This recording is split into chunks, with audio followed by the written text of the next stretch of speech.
La nuit protège les enfants. René Guy Cadou. La nuit protège les enfants. La nuit protège les enfants. Ma chambre est comme l'avant d'un navire qui fend les hautes vagues de la campagne et je ne vois rien à l'horizon qu'une ligne d'arbres immobiles. Elle est ouverte sur la solitude et respire le silence.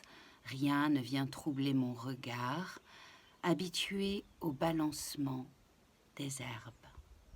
Rien ne frappe mon oreille qui ne me soit familier. Hennissement d'un cheval, pas ferré sur la route, chant d'un coq. Je puis donc tout entier me donner à cette marée montante qui frappe mon poignet. Dans la chambre qui est à l'avant du navire, où le chien dort, où l'herbe pousse un peu partout, sous la tirelire de la lampe, je suis là. J'habite une maison douce et c'est l'hiver. On entend une locomotive, on entend une clé qui tombe au loin dans le sable. Soudain, quelqu'un se met à remuer doucement ses mains, une terre légère, et du fond de la nuit, voilà qu'une silhouette se détache et que celui qu'on croyait mort traverse en souriant les murs. Il est debout devant le feu, il porte des souliers de chasse, perd, réchauffe, s'il le peut, près de toi, la petite place où nous dormirons tous les deux. Le cœur définitif, édition Pierre Segers, 1961. Le cœur au bon. Le cœur au bon. Rien n'a changé, les fleurs du paravent montent jusqu'au plafond. La serrure secrète retrouve sa chanson. La fenêtre est ouverte, je regarde courir la Loire, jument verte, l'écume des corbeaux qui flottent au bord du toit. C'est toujours toi qui m'accueilles au bas de l'escalier. Des algues de lumière enchaînent tes épaules et le serpent de pierre aurait pu t'étouffer.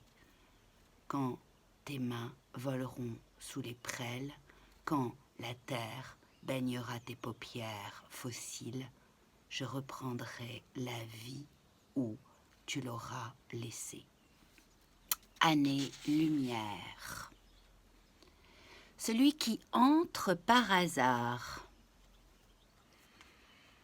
Celui qui entre par hasard dans la demeure d'un poète ne sait pas que les meubles ont pouvoir sur lui, que chaque nœud du bois renferme davantage de cris d'oiseaux que tout le cœur de la forêt. Il suffit d'une lampe pose son cou.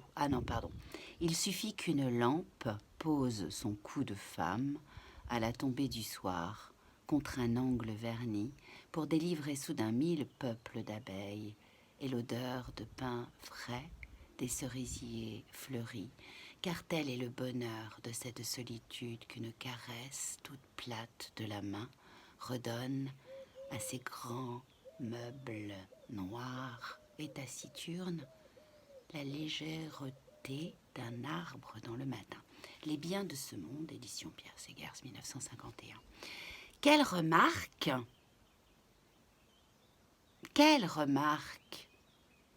faites-vous sur la ponctuation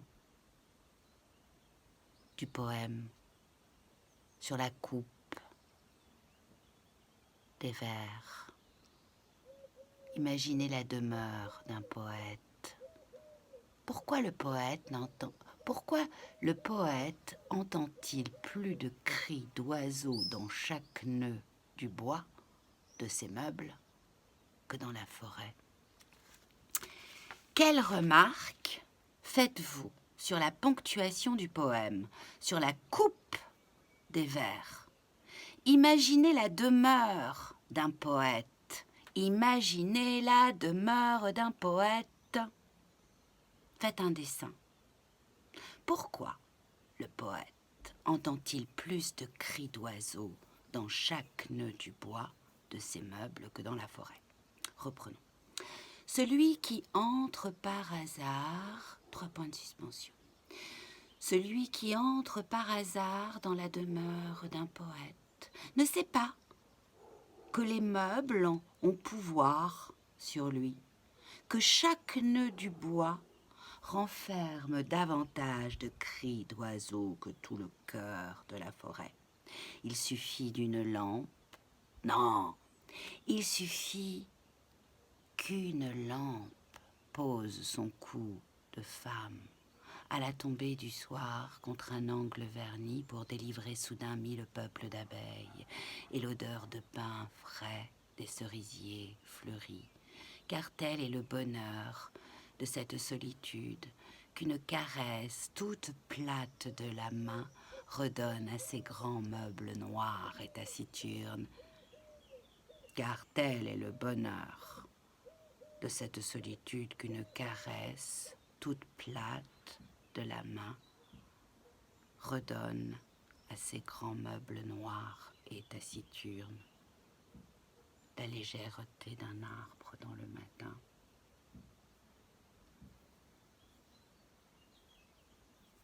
Dur à vivre. Le 19 mars 1951, au soir, le secrétaire de mairie apportait un compotier de pommes que, sans y prendre garde, je posais sur la table. Peut-être dans quelques maisons basses de villes usées, moi qui ai tant aimé les jardins, moi, lorsqu'il a plu dans la soirée, et que parmi les myosotis pèse soudain la lourde mamelle de la lune. À bout de persuasion peut-être, quand le filin du jour me glissera des doigts, si je n'ai plus pouvoir d'orienter les fenêtres, alors adieu garçon, et que ce soit par un matin couleur de melon d'eau, tout dort. J'entends marcher au loin 1000 animaux, et mon cœur doucement aura cessé de battre à cause d'un compotier de pommes sur la table, tandis qu'un coq et un serpent, là-bas, font respecter le règlement.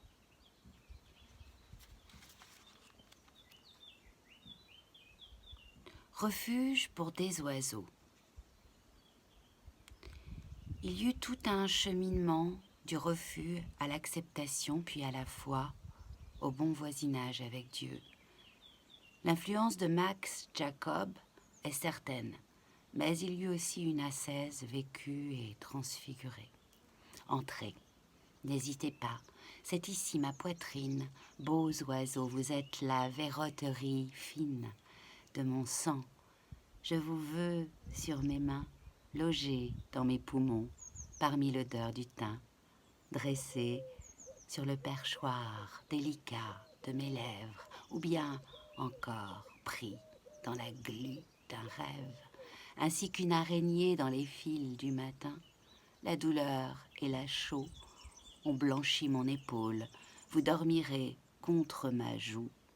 Les têtes folles pourront bien s'enivrer des raisins de mon cœur. Maintenant que vous êtes là, je n'ai plus peur de manquer au devoir sacré de la parole. C'est à travers vos chants que je parle de moi. Vous me glissez des bouts de ciel entre les doigts. Le soleil, le grand vent, la neige me pénètrent. Je suis debout dans l'air, ainsi qu'une fenêtre ouverte et je vois à loin. Le Christ est devenu mon plus proche voisin.